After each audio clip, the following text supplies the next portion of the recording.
I don't know if you can hear the birds chirping outside my window, but they are giving me fitting accompaniment for this new series of short videos that I will be making. The videos will be called Song of the Soul. The reason I chose that title is because I think it suggests, first of all, that the original meaning of the word psyche was soul. So in psychology, we're looking for something in the soul, something to liberate us and live a life of our true selves.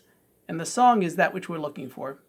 The other reason I did that is because I'll be sharing poetry in many of these videos. Poetry usually of my composition, but actually today I'll be reading a poem written by my father, Leonard Milgraum.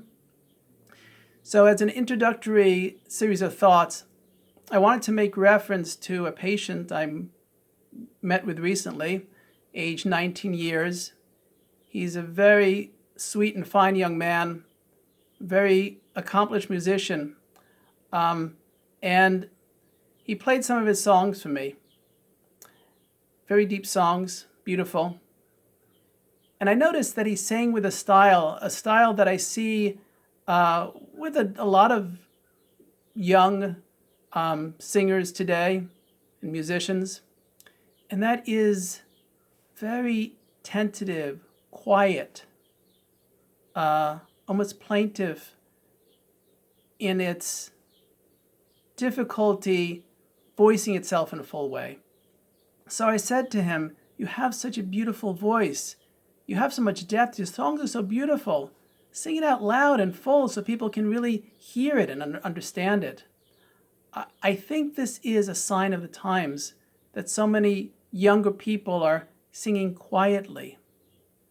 I think that it has to do with a number of things, but maybe one of the things to help you understand it a little better is to hear a little story of another patient of mine. Let's call her Jane. She came to me depressed, kind of disconnected from everything, especially from school, failing in school. And it turned out that she was basically spending a lot of time, almost all her time, on her smartphone and really not thinking about anything else. She had different pain in her background, things that she wanted to get away from, and the phone gave her a way to not think about those things. So over time, we worked together on her becoming more active and connecting with people more and being her true self more, which her true nature was actually someone that was more outspoken and more lively and vivacious. And she had somehow fallen off this way of who she originally was. And as she started to grow and into her more true self, she made a comment to me, something really interesting. And that was that as she was becoming more outspoken, she didn't really feel that it was so welcome by her friend group. She actually said that a lot of her friends were kind of depressed and quiet and to themselves and spending way too much time in their rooms like her. Now, she's a beautiful, tall girl, and she said that she didn't like her tallness. She tried to stoop over so she wouldn't be seen as much, wouldn't be noticed as much. So all these thoughts came together, and it became clear to me that she was trying to fit in with a kind of depressive, the world is too big, I'm too small point of view that many of her friends had, really making her lacking in being who she could be. Now, when we add to this what's been happening to us over the last year, the intensity of the isolation, fear, rapid change, both social change and medical challenges going on during COVID, no wonder a lot of people feel overwhelmed, disconnected, and are keeping a lot to themselves. And yes, in the protests and in certain sectors, people have spoken out loudly and had their voices heard, but in other places not. There's too many people. especially our youth, feeling that their voice doesn't matter, their voice won't be heard. And you know what? It's just not normal to be joyful or expansive or exploring.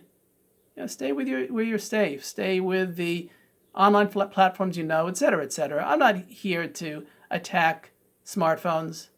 We all use them. We all need them to some extent, but they're not life, and that's what we need to remember.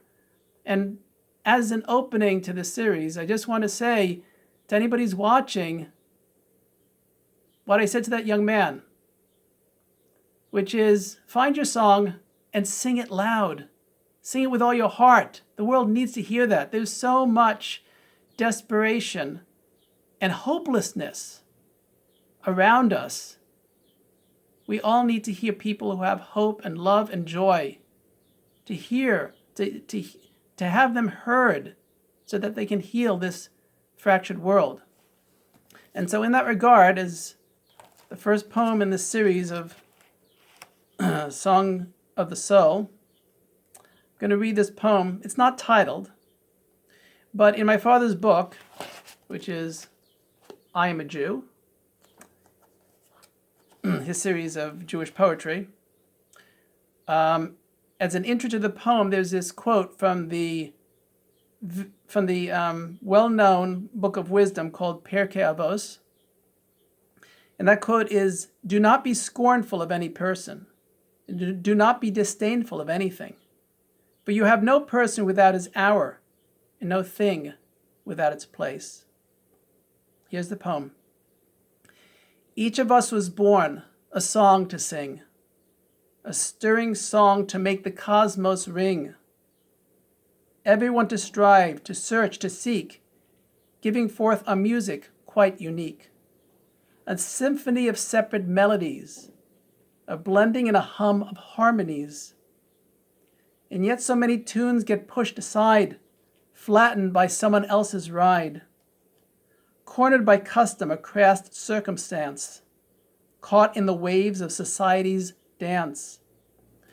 Sadly, they sing for their supper or peers, maudlin music, and squander their years, mumbling, murmuring, getting along, while eternity waits for their song.